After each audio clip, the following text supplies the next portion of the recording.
Very recently, I found myself stressed about all the things that I had going on in both my personal life and in my business. I just felt the sense of overwhelm by all the competing priorities and never ending to do lists. And I realized that I've been saying yes to way too many opportunities, projects, and requests. So I started putting some rules and guardrails in place to break this pattern, including two rules that I learned from Greg McKeown's book, Essentialism. The first is the 90% rule. So here's how McKeown describes this one. He says, and I quote, as you evaluate an option, think about the single most important criterion for that decision, and then simply give the option a score between 0 and 100. If you rated any lower than 90%, then automatically change the rating to 0 and simply reject it. If it isn't a clear yes, then it's a clear no, end quote. This is a more helpful and sophisticated version of Derek Sivers. If it's not a heck yes, then it's a no idea, right? It's heck yes or no.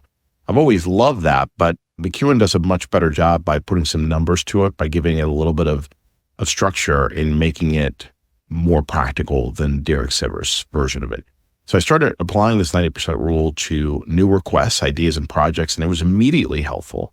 In fact, I'm still applying. I'm still in the very early stages of this, but it's already making a big difference. And that's why I was excited to talk about this today. I find it easier, by the way, with the 90% rule to think of it as a scale of 1 to 10. So if the idea is not at least a 9, then it might as well be a 1 because it's going to be a no. So I just think better in terms of 1 through 10 instead of percentages. I find that it works great for everyday simple situations. So recently, for example, we had some friends come into town.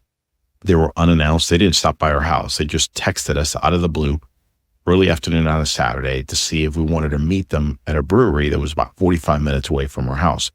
Now, my first reaction was that I needed to say yes because I hadn't seen them in a while, and they were good family friends.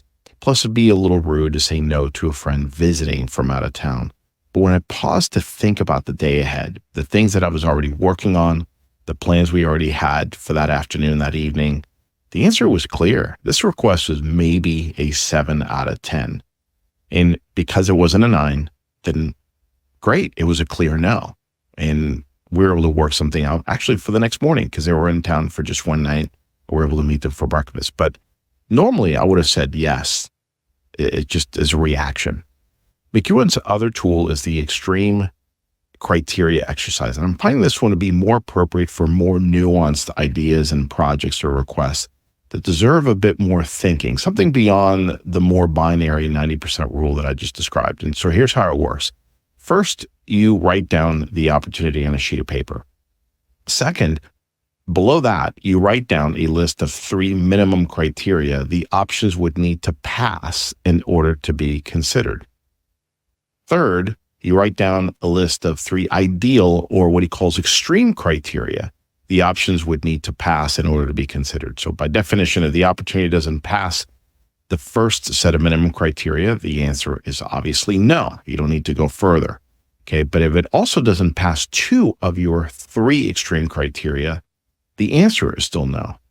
So I used this tool recently because I was seriously thinking about reviving a coaching program that I'd retired a few years ago. I know there was a strong market for it, but I had so many other things going on. I wasn't sure this is a smart initiative to pursue. I was just excited about the idea. So here are the minimum criteria I wrote down.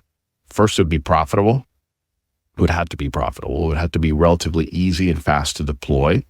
And I would have to have a high confidence that it would sell well.